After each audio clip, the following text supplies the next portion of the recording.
ya. Kerana masjid mesti dijaga kebersihan dan kehormatannya. Kata Aisyah dalam Sunan Abi Dawud, amarana Rasulullah bi bina'il masjid wa an yunazzaf wa an yutayyab. Nabi suruh kami bina masjid dan disuruh menyucikan dan disuruh mewangi-wangikan. Jadi masjid mesti dipelihara dan disepakati oleh seluruh para ulama, masjid mesti dijaga akan kesuciannya, kebersihannya. Dan najis sama sekali tidak boleh dibawa masuk ke dalam masjid. Dan Imam Nawawi dalam Syarah Sahih Muslim menyatakan yahrumu idkhalu an-najasati fil masjidi, dan haram memasukkan najis ke dalam masjid. Wa in kana ala badanihi najasatun, jika di atas badannya ada najis, fa in amina talwisuhu al-masjid, fa in amina talwisuhu al-masjid jaza. Kalau di badannya ada najis, kalau dia jamin masjid tidak akan terkotor dengannya, maka harus dia masuk. Fa illam ya'man lam yajuz. Tapi kalau dia tidak aman, maka dia tidak harus. Mana kata tengok, kalau kan macam anak kita lah, kita pergi masjid, anak kita pakai pampers, najis duduk dalam pampers, apa hukum buat masuk dalam masjid? Kata An-Nawawi, kalau najis tu tak mengotorkan masjid harus. Tapi kalau mengotorkan masjid tidak harus. Jadi tak ada syarat lah pampers anak tu nak kena buang, biarlah duduk dengan dia. Tapi kalau boleh buang itu lebih baik. Cuma kalau tak buang tidak ada masalah, as long as najis tu tidak keluar sehingga mengotorkan masjid. Najis tu duduklah pampers kan. Sebab kita ada dengar juga orang kata najis tak boleh masuk dalam masjid. Kalau anak pakai pampers, bersihkan dulu pampers. Saya kira jika kita belajar secara teliti, saya kira tidak semestinya begitu. Apa? As long as najis itu berada di tempatnya. Tapi settlekan itu lebih baik. Itu lebih baik. Kita tak nafilah yang itu. Baik. Tapi masing-masing ni kadang ada kesusahan masing-masing. Kita pun nak kena faham. Kan? Sebab itu saya tak nafilah bila saya tengok kadang-kadang kuliah, ceramah, pengajian fiqh, setengah-setengah orang lah. Dan saya pun sakit kepala juga sebenarnya. Kan? Sakit kepala tuan. Pasal saya kira kalau dia belajar lebih sikit, okey. Lebih sikit lah. Sekarang orang semayang dia kata tak sah. Pasal apa? Cuba dia kata lepas semayang, cuba cium seluar dalam tu. Kalau bau kencing, tak bersih lah kencing. Apa dia ingat kalau dah basuh-basuh kencing, air kencing tak keluar lagi ke? Tak keluar lagi. Yang pergi cium tu siapa suruh?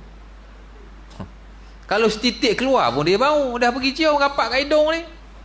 Tak tak? Saya pun tak faham. Macam mana menjadi macam tu? Kesian jemaah kan? Kesian jemaah. Tak perlu sama sekali. Kalau kita dah basuh, dia keluar juga setakat setitik 2 titik daripada najis yang dimaafkan.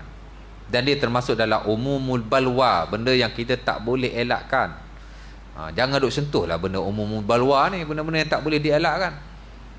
Especially kepada jemaah yang tidak ada ilmu, orang awam yang tak tahu apa-apa. Allah kesian dia.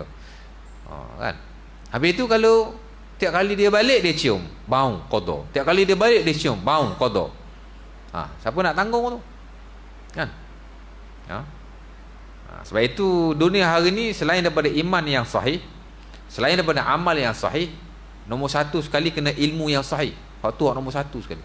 Tak ada ilmu yang sahih, boleh jadi iman kita pun tidak sahih, tak benar. Amalan kita lebih-lebih lagi. Kan? Tapi kalau apa, menyusah-nyusahkan. Sama juga seorang wanita, adalah saya dengar dia bagi ceramah, wanita semayang dia kata kadang-kadang ambil wudu je tapi tak basuh kemaluan, sedangkan wanita ada keluar apa disebut sebagai rutubah, cairan-cairan keputihan kan. Orang perempuan kan kemaluan dia kadang ada keluar cairan macam tu kan. Itu dalam istilah fiqh kita panggil rutubah farjil mar'ah. Basahan faraj wanita dia memang ada. Majoriti ulama kata membatalkan wudu, tapi tidak semuanya menyatakan ia wajib dibasuh kerana tidak ada dalil sama sekali.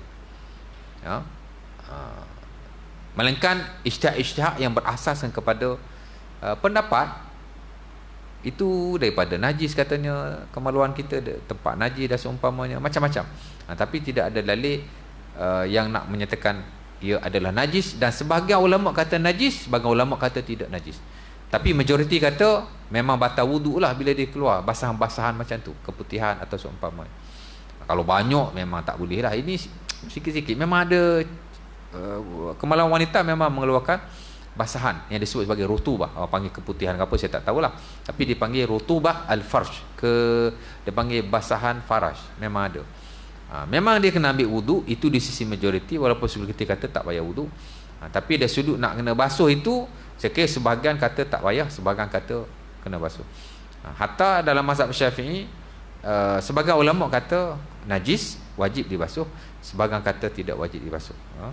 Jadi bukan satu isu lah sampai kita nak kata ramai wanita-wanita hari ni semayangnya tidak sah. Kerana bila nak semayang pergi ambil wuduk saja tapi tidak membasuh kemaluannya. Maka kemaluan dia ada cairan, ada basahan, ada rutubah, ada keputihan atau seumpama, dia kata yang wajib dibasuh. Dan ini yang standard lah mazhab Syafi'i katanya. Wallahu ta'ala alam. Tapi saya kira itu khilaf para ulama, dan sebenarnya tidak ada dalil yang kata ia najis. Bahkan kalau kita lihat dalam buku-buku fiqh moden, fiqh sunnah, dalam buku ensiklopedia Mawsu'ah Fiqh, menyatakan bahawa pendapat yang kata tak najis itu lebih bagus kerana tidak ada dalil dan lebih menepati kemaslahatan. Nampak? Tapi kalau nak basuh lagi bagus. Tapi kita nak beri pendapat secara umum sehingga kita kata ramai orang sembahyang tak sah, kita nak suruh semua orang pergi basuh hanya kerana sebab di atas dasar perkara yang tidak pernah disepakati sama sekali. Saya kira menyusahkan, tak perlulah kan. Nampak? Saya kalau dengar begitu saya pening kepala. Tu tak semayang, tak sah semayang, hak ni tak sah semayang. Benda bukan benda yang orang kata jelas pun, masih ada perbahasan melibatkan khilaf dan seumpamanya. Sampai nak kena suruh cium seluar dalam. Benda-benda najis ni kita kena teliti lah. Kerana tidak semua najis itu disepakati akan kenajisannya. Kita akan bincang nanti dalam bab najis. Bab najis ni take for granted tak boleh juga, ambil ingat sangat. Tapi mana oversimplified, mudah sangat tak boleh juga. Tapi kalau over pun tak boleh juga, berlebihan. Macam tadi berlebihan lah tu kan. Seluar dalam bau kencing pun nak kena qada balik, hingga kata semayang tak sah kan.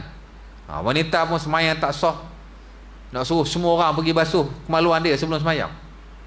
Maka benda tu bukan benda yang disepakati, masih melibatkan khilaf. Dan kalau kita lihat kadang dalil yang kata najis pun tidaklah kuat sangat pun. Macam itulah kita kata. Jadi kita nak kena teliti. Jangan kita nyusahkan orang awam dengan hukum-hukum fiqh yang remeh-temeh macam tu. Kan?